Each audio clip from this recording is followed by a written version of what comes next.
Happy New Year po sa ating lahat. Ngayong araw ay magbibigay po ako ng pinakakumpletong price update. Kaya ngayong araw ay sisilipin natin kung magkano na nga ba ngayon ang mga Yamaha motorcycle dito sa San Fabian, Pangasinan. Excited na ba kayo?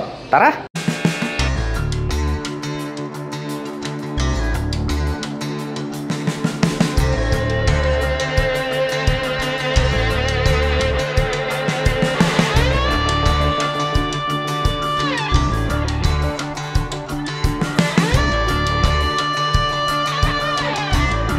Pasukin po natin ito pong Yamaha 3S Shop, San Fabian, Pangasinan branch. At pagpasok po natin dito sa kanilang pintuan, ang una po nating masasaksihan at makikita rito, ito pong kanilang Yamaha Fasio 125. Ito po yung kanilang pinaka-latest version na 2024-2025 model. At mayroon po itong tatlong kulay. Mayroon po tayong glossy white, pero wala po siya ngayon, nabili na. Mayroon po tayo ritong glossy black, and then ito pong glossy light green. Wow, para sa akin very attractive yung dating nito pong bagong kulay na light green color. Kaya para po dun sa mga kababayan natin na naghahanap po ng classic scooter na mayroong modern design, napaka-cute talaga nito pong scooter na ito. Ang kagandahan po nitong Yamaha Fasio ay meron po itong LED na headlight, oblong po yan.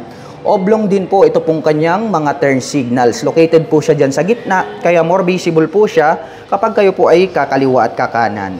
At gumagamit naman po ito ng single rotor disc brake para sa kanyang front braking system. Naka-mag wheels po ito na glossy color. Mapunta naman po tayo rito po sa kanyang fully digital meter panel display. Oblong din po yung kanyang design. At ang kagandahan niyan, mayroon po itong auto stop start system. At mayroon din po siyang hazard. Mayroon naman po itong mechanical key para po dito sa kanyang ignition. Mayroon po siyang left side pocket, malalim, pwedeng paglagyan ng mga coins. Mayroon din po siyang integrated na utility hook dito sa gitna. At dito po sa kanyang left side pocket, pag ating binuksan, malalim po siya. At mayroon na din po diyang integrated na USB charging port. So ang kagandahan naman po niyan, pag mahilig po kayong mag long rides, nothing to worry about dahil pwede po kayong mag-recharge ng inyong mga mobile phones and gadgets anytime, anywhere. At napansin ko lang, mayroon pong nakaumbok dito. Ibig sabihin, mayroon na rin po pala siyang park brake lock. So, ang kagandahan naman yon, hindi po mag-i-skid yung ating mga gulong pag kayo po ay nag-park sa uphill and downhill. Yun yung advantage niyan. At ang kagandahan po nito, napakalawak po pala nito pong kanyang footboard at malapad po itong kanyang upuan. Dual tone color combination po pala ito. Gray and then black color. Malambot po siya. Kaya very comfortable po itong sakyan. At ito po palang kanyang integrated na grab bar. Pang classic din po siya yung kanyang design dahil nga of course ito ay classic bike. Matte black color naman po siya. At ito pong kanyang engine, ganyan naman po yung kanyang engine design. So matte black yung color, may naka-intact po dyan na Yamaha. At ang kanya naman pong cooling system, ito po ay naka-air-cooled. Saktong-sakto lang po siya pang daily riding condition. At ang cute po pala nito pong kanyang mga decal dito. May nakalagay po rito na Fasio. Combination po ito ng apple green, white, and then gray color. At may nakalagay naman po rito na badge na F, which is meaning to say is Fasio. At mayroon naman po itong single shock absorber para po dito sa kanyang rear suspension. Gumagamit naman po ito ng mechanical trailing or drum brake para po dito sa kanyang rear braking system. At ito pong kanyang taillight, oblong pa rin po siya. Red color naman po siya, nasa middle. At yung kanyang mga turn signals ay still oblong pa din po siya. Kaya napanatili po nila yung kanyang pagka-classic looks at modernong disenyo. At mayroon pa po pala akong nakita rito na integrated na additional utility hook dito po sa baba ng kanyang upuan. Wow, napaka-astig po nito pong kanilang classic scooter na Yamaha Fasio 125. At ang presyo po ng pinakabagong Yamaha Fasio 125 ay nagkakahalaga po ito ng 93,900 pesos. At kung balak mo naman pong kumuha ng hulugan, ay kailangan mo lang pong mag-down payment ng 9,900 pesos. At mayroon naman po itong 4,870 pesos sa loob po yan ng 36 months. Nandito naman po yung kanilang Yamaha Mio Aerox 155. At meron po tayo ritong 3 color variants na available. Meron po tayong glossy black and then may gray tayo. Ito po yung kanilang standard version. Ang kagandahan dito sa Aerox is talagang napaka-bulky nito pong kanyang front face cover at very attractive yung pagkakadesign nito pong kanyang mga headlights. At meron naman po itong single rotor disc brake along with single pot caliper para sa kanyang front braking system. At meron naman po itong dual shock absorber dito sa likuran at ang kanyang rear braking system ay equipped ng drum brake. At ang isa sa mga nagustuhan ko rito po sa kanilang Yamaha Mio Aerox ay talagang napakalapad po nitong kanyang upuan at parang naka-heart design po yung pagkakatahi dito sa bandang gitna. May nakalagay rito na Aerox at napakalambot at napakalapad din po nitong kanyang fully digital meter panel display. Gumagamit naman po ito ng mechanical key para po sa kanyang ignition. At dito naman po sa kanyang left side pocket, meron na po itong integrated na USB charging socket na kung saan ay pwede na po kayong mag-recharge ng inyong mga mobile phones. At ang presyo po pala nitong kanilang Yamaha Mio Aerox 155 ay nagkakahalaga po ito ng 123,000 pesos. Ito po yung kanilang standard version.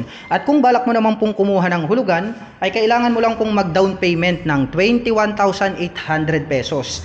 At meron naman po itong 5,707 pesos sa loob po yan ng 36 months. At gaya nga po ng sabi ko sa inyo, meron po itong 2 model variants dahil meron po tayong standard at meron naman po tayong special edition. At ang pagkakaiba lamang po ng dalawa, ito pong kanilang Yamaha Mio Aerox 155 Special Edition, ang kanya pong ignition ay equipped with keyless system. At ang presyo naman po nitong kanilang Yamaha Mio Aerox 155 Special Edition ay nagkakahalaga po ito ng 148,000 pesos.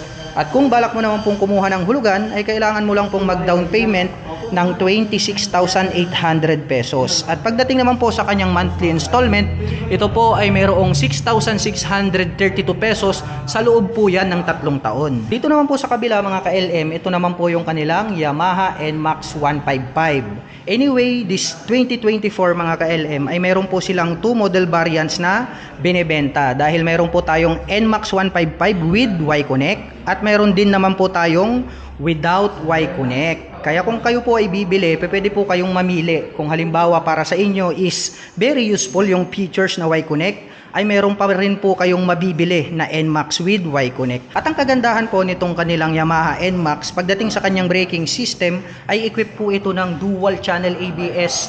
Pagmula po rito sa harap hanggang dun sa likod.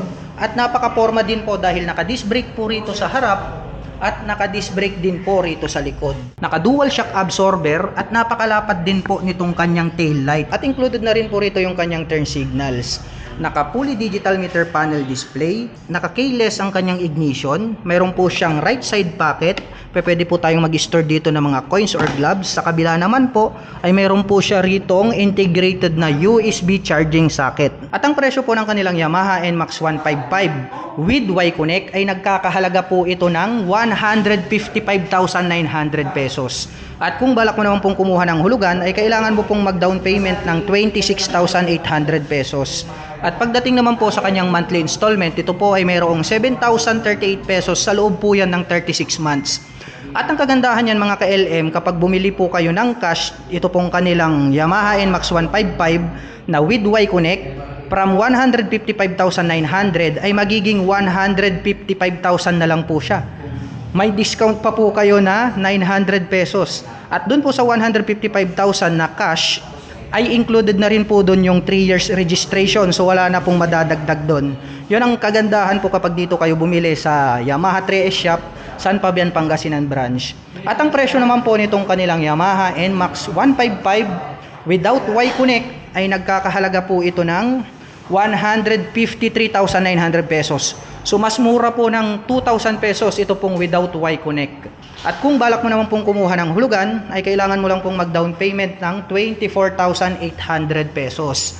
At pagdating naman po sa kanyang monthly installment, ito po ay mayroong 7,038 pesos sa loob po yan ng 3 taon.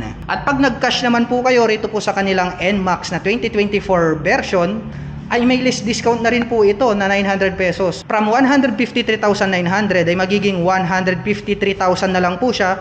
Included na rin po dyan yung 3 years registration. Papunta naman po tayo rito sa kanilang underbone. So mahilig po sa mga motorsiklo na mabibilis. Nandirito naman po yung kanilang Yamaha Sniper 155. Standard po yung nandirito. Ang kagandahan nitong kanilang Yamaha Sniper 155, ang gusto ko rito yung pagkakadesign ng kanyang headlight.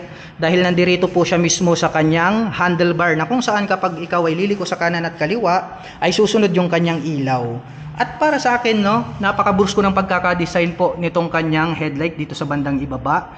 At ang ganda rin po ng positioning nitong kanyang daytime running light. Napaka-sharp ng edges na dito sa bandang ibaba.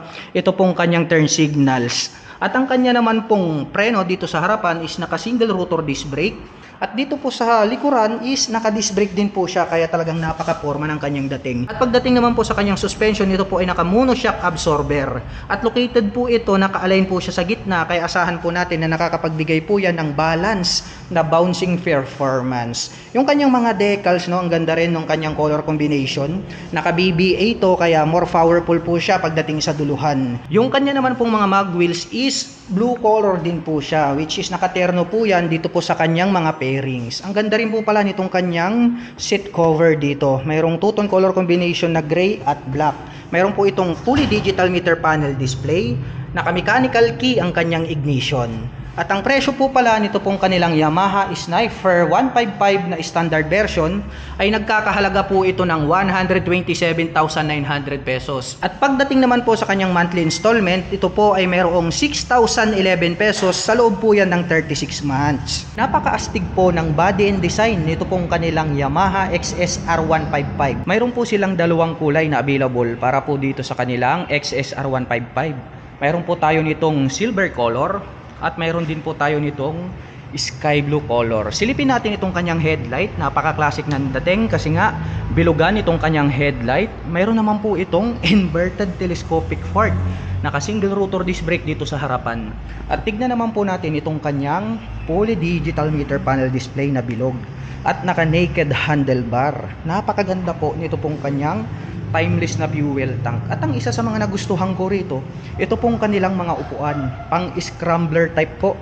Ito pong kanyang seat cover. Dito sa kabila, brown color naman, no, which is napaka premium pala ng kulay ng upuan nitong sky blue color. Silipin naman po natin ito pong kanyang tail light. Napakastig ng dating dahil nga ito ay classic bike. At very sporty looks naman po yung dating nito pong kanyang exhaust pipe. At mayroon naman po itong single exhaust. Mayroon po itong single rotor disc brake dito sa likuran with single pot caliper na Nissin. At ito pong kanyang mga gulong napakakapal at naka semi dual purpose pattern tires. At ang presyo po pala nito pong kanilang Yamaha XSR 155 ay nagkakahalaga po ito ng 182,500 pesos. At kung balak mo naman pong kumuha ng hulugan, ay kailangan mo lang pong mag down payment ng 37,800 pesos. Ito po yung pinakabago nilang adventure na scrambler type na Yamaha PG1. Napakapogi, no? Meron po itong bilog na headlight at yung kanya pong mga gulong is naka semi dual purpose pattern tires, naka disc brake dito sa harapan,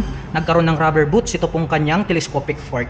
At ang pinakamaganda rito, ito pong kanyang body design, no? Napaka rugged ng kanyang looks. Mayroon naman po itong dual shock absorber. At ito pong kanyang upuan, napaka classic, no? Nagkaroon ng partition sa gitna. Yung kanyang seat cover is leather po siya na brown, no? Classic type talaga siya. Mayroon naman po itong analog na display at naka naked handlebar. At ang presyo naman po nito pong kanilang Yamaha PG1 ay nagkakahalaga po ito ng 98,400 pesos. At kung balak mo naman pong kumuha ng hulugan, ay kailangan mo lang pong mag down payment ng 11,800 pesos. At pagdating naman po sa kanyang monthly installment, dito po ay mayroong 4,854 pesos. Ito naman po yung kanilang Yamaha MT-15, the dark side of Japan. Napakaastig po nito. Mayroon po sila ditong 2 color available. Mayroon po tayo nitong cyan color, which is very attractive para sa akin, ha. At kung gusto niyo ng medyo classic na malupit is mayroon po silang all matte black. At ang very attractive dito sa motorcycle na to, ito pong kanilang mga inverted telescopic fork, naka gold color. At naka single rotor disc brake dito sa harapan with 2-pot caliper. Silipin natin ito pong kanyang headlight. Napakaastig, no, para po siyang maskara. At mayroon naman po itong projector lights dito po sa kanyang main light. Silipin natin itong kanyang fully digital meter panel display. Napakahaba po pala, naka-naked handlebar at naka-mechanical key ang kanyang ignition. At ito pong kanyang fuel tank, napaka-astig, no? Dahil mahaba po itong kanyang extension tank cover. Napaka-premium po pala ng dating nitong upuan, nito pong kanilang Yamaha MT-15. Pang-classic yung datingan nitong kanyang upuan. Tignan natin itong kanyang taillight. Maliit lang din yung pagkakadesign pero visible naman po yan kasi LED na siya. Naka-single rotor disc brake dito po sa likuran with single pot caliper na Nissin. At napakakapal po nito pong kanyang likurang gulong. At ito pong kanyang stock pipe, very sporty looks din po yung kanyang dating. Nagkaroon pala siya rito ng touch ng carbon.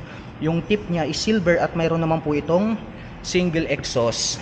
At ang presyo naman po nito pong kanilang Yamaha MT-15 ay nagkakahalaga po ito ng 178,500 pesos. At kung balak mo naman pong kumuha ng hulugan, ay kailangan mo lang pong mag-down payment ng 36,800 pesos. At ito pong kanyang katabi, ito naman po yung kanilang Yamaha Mio Gear 125. At ang color po na to, ito po yung kanilang gray color. Para sa akin, very attractive din po yung design nito pong kanilang Mio Gear 125. Naka-emboss kasi to, no? Kung inyong mapapansin, parang crescent moon yung design nitong kanyang headlight. Meron po siyang badge dito na gear dito sa gitna. At ang kanya naman pong braking system is naka-single disc brake dito po sa harapan. Habang dito naman po sa likuran, ito po ay naka-drum brake. At ang kanya naman pong suspension dito sa likod ay naka-single shock absorber. At ito pong kanyang upuan is matte black color naman po itong kanyang seat cover. At mayroon naman po itong analog na meter panel display. May hazard na rin po ito. At gumagamit po ito ng mechanical key pagdating po sa kanyang ignition. Meron po siyang front pocket dito na kung saan meron na rin po siyang integrated na USB charging socket. At ang presyo po pala nitong kanilang Mio Gear 125 ay nagkakahalaga po ito ng 81,400 pesos. At kung balak mo naman pong kumuha ng hulugan, ay kailangan mo lang pong mag-down payment ng 4,800 pesos. At pagdating naman po sa kanyang monthly installment, ito po ay mayroong 4,340 pesos. Sa loob po yan ng 36 months. Dito naman po sa kabila, ito naman po yung kanilang pinakabagong Yamaha R15M. Para po dun sa mga beginners na naghahanap ng sports racing bike, saktong-sakto ito para sa inyo. Titigan po natin ito pong kanyang headlight, napakabangis din ng kanyang dating. Gumagamit po ito ng projector lights para sa kanyang main light. Meron po itong split na daytime running light dito sa gilid. At dito na rin po located ito pong kanyang mga side mirror sa bandang harapan. Meron din po itong visor na clear color. At pagdating naman po sa kanyang front suspension, ito po ay equipped with inverted telescopic fork. KYB po yung brand, gold color, kaya very attractive. Yung kanyang tip is silver color. Naka single rotor disc brake with dual pot caliper na Vibre. At naka Y design na blue color naman po itong kanyang mag wheel. May sukat na 100 by 80/17 ito pong kanyang front tires. Dumako naman po tayo rito sa bandang itaas. Silipin po natin itong kanyang fully digital meter panel display. Naka mechanical key ang kanyang ignition at naka naked handlebar. Napaka-astig ng pagkakadesign pala nitong kanilang mga fuel tank pagdating po dito sa kanilang mga racing edition. Ito pong kanyang upuan. Wow! Ang ganda ng pagkakadesign, no? Naka-heart design, tapos parang naka-carbon itong kanyang seat cover. Malambot din. Separated din po at mas mataas ito pong ating back rider seat. May nakalagay po rito na R15M. May susian din po rito na kung saan ay pwedeng buksan ito pong kanyang upuan. Nagkaroon din po siya rito ng windlet. Ito pong kanyang extension cover para po rito sa kanyang upuan. Matulis. Para po siyang jet plane. Silipin natin ito pong kanyang tail light. Wow, ang haba rin po, no, nitong kanyang tail light.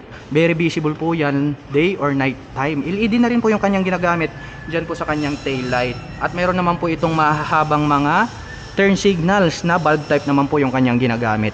At ito naman po ay naka single rotor disc brake with single pot caliper na matte black Nissin brand, naka Y design na mag wheel, at napaka-astig din po pala ng dating nito pong kanyang exhaust pipe. Meron po itong silver na heat protection guard, silver din po yung kanyang tip, at mayroon naman po itong single exhaust. At ang presyo naman po nito pong kanilang Yamaha R15M ay nagkakahalaga po ito ng 203,500 pesos. Cash price na po yun. At kung balak mo naman pong kumuha ng hulugan, ay kailangan mo lang pong mag down payment ng 41,800 pesos. Mapunta naman po tayo rito sa dulo. Meron pa po sila ritong naka-promo na mga scooter. Ito naman po yung kanilang Yamaha MIUI 125 standard version. Meron po sila ritong available na 3 colors. Meron po tayong white, glossy black at ito pong orange. Meron po itong single rotor disc brake dito po sa harapan. Naka-drum brake po dito sa likuran at meron po itong single shock absorber. Meron din po itong integrated na kick starter. Naka-mechanical key ito pong kanyang ignition. Meron po siyang left side pocket, maliit lang, pwedeng paglagyan ng coins. At dito naman po sa kabila, medyo maluwag po itong kanyang left side pocket. Pwede po tayong maglagay rito ng mobile phones at gloves. Meron din po siya ritong utility hook. At very attractive po ito pong kanyang integrated na grab bar na naka-aim shape. At ang presyo po pala nitong kanilang Yamaha MIUI 125 standard version ay nagkakahalaga po ito ng 79,900 pesos. At kung balak mo naman pong kumuha ng hulugan ay kailangan mo lang pong mag-down payment ng 4,800 pesos. At pagdating naman po sa kanyang monthly installment, ito po ay mayroong 4,263 pesos sa loob po yan ng 3 taon. Dito sa kabila, ito naman po yung kanyang special edition. So mayroon po siyang 2 available variation na pwede nyong pagpilian sa market. Ito po yung kanilang standard and then ito naman po yung kanilang S version. Well, ang pagkakaiba lang naman nila, ito po ay mayroong stop and start system. And then yung kanyang color combination is more premium compare po natin dito sa kanilang standard. Gaya na lang po nitong kanyang upuan na black color ang seat cover. Pagdating naman po rito sa kanilang special edition, napaka-premium nito pong kanyang seat cover ng kanyang upuan, no? Brown color na leather type, napaka-durable ng pagkakatahi. Gumagamit naman po ito ng mechanical key. Pagdating po sa kanyang ignition, naka-analog meter panel display, may utility hook dito sa gitna at mayroon na rin po siyang integrated na USB charging port at naka-disc brake naman po dito sa harapan. At ang presyo po ng kanilang Yamaha Mio Gear 125S ay nagkakahalaga po ito ng 86,400 pesos. At kung balak mo naman pong kumuha ng hulugan, ay kailangan mo lang pong mag-down payment ng 5,300 pesos. At pagdating naman po sa kanyang monthly installment, ito po ay mayroong 4,572 pesos sa loob po yan ng 36 months. At ito naman pong kulay blue na katabi niya, ito naman po yung kanilang Yamaha MIUI 125S. So mayroon din pong dalawang variation to ha. Ito po yung kanilang special edition at mayroon din po siyang standard version. Well, ito pong kanilang Yamaha MIUI 125S, ang kagandahan nito is meron na po siyang built-in na stop and start system. At dito naman po sa ibaba, ito po ay naka-single rotor disc brake along with single pot caliper. At ang kanyang preno dito sa likuran ay naka-drum brake. Naka-single shock absorber dito sa likuran. At very attractive din po itong kanyang grab bar na naka-M shape. At ang kagandahan po nitong kanilang Yamaha MIUI 125S ay nagkaroon din po pala ng two-tone color combination itong kanyang seat cover na matte black and then gray. Kaya very attractive sa ating mga paningin. Mayroon din po itong analog na meter panel display. Naka-mechanical key ito pong kanyang ignition. May utility hook sa gitna. Mayroon po siyang dalawang maliit na packet sa magkabila. At ang presyo po pala nito pong kanilang Yamaha MIUI 125S ay nagkakahalaga po ito ng 84,900 pesos. At kung balak mo naman pong kumuha ng hulugan ay kailangan mo lang pong mag-down payment ng 4,800 pesos. At pagdating naman po sa kanyang monthly installment, ito po ay mayroong 4,520 pesos sa loob po yan ng 36 months. At ang available color na mayroon po sila ngayon dito, mayroon po silang blue at mayroon din po silang matte black. Ito naman po yung kanilang Yamaha Mio Gravis version 2 2024 model. Napaka-bulky po nitong kanyang front-facing cover, no? Masasabi natin na it's look like maxi scooter. At para sa akin, very attractive itong pagkakaroon niya dito ng daytime running light na B-design na blue fin. And then yung pagkaka-design po nitong kanyang headlight is parang crescent moon din po siya. At meron po siyang high beam and low beam. Yung kanyang turn signals included na rin po rito sa kanyang headlight assembly. Meron po siyang Gravis badge dito sa gitna. At ang kanyang braking system is naka-single rotor disc brake dito po sa harapan, naka-single shock absorber dito sa likuran, habang naka-drum brake naman po ang kanyang rear braking system. Napakalapad din po nitong kanyang upuan. Matte black yung kanyang color, napakalambot din pala mga ka-LM, kaya very comfortable to sakyan. Meron naman po itong fully digital meter panel display, mayroong auto stop start system, may hazard na din po ito, at mayroon na po pala siyang built-in na USB charging socket. At ang kanya naman pong ignition ay gumagamit po ng mechanical key. Included na po rito yung fuel at set button. Meron po siyang left side pocket, medyo malalim, pwedeng paglagyan ng barya. May utility hook dito sa gitna. At ang kagandahan niya na located na po dito sa harapan, ito pong kanyang fuel tank or fuel tip. Kaya more accessible kapag kayo po ay magpapagas. Hindi nyo na po kailangang tumayo mula sa pagkakaupo dito po sa inyong scooter. At ang presyo po pala nitong kanilang Yamaha Meo Grey Beast version 2 2024 ay nagkakahalaga po ito ng 94,900 pesos. At kung balak mo naman pong kumuha ng hulugan, ay kailangan mo lang pong mag-down payment ng 6,800 pesos. At pagdating naman po sa kanyang monthly installment, ito po ay mayroong 4,931 pesos sa loob po yan ng 3 taon. At para naman po sa mga nakapanood ng video na ito at interesado pong maglabas ng mga Yamaha motorcycles, ay maaari nyo po akong i-PM or i-message. At ako na din po ang magbibigay at magre-recommend sa inyo ng pinakamalapit na Guanzon motorcycle dealer sa inyong lugar para hindi na po kayo mahirapan. Hanggang dito na lamang po. Hanggang sa muli, kita-kits po tayo sa mga susunod na video updates.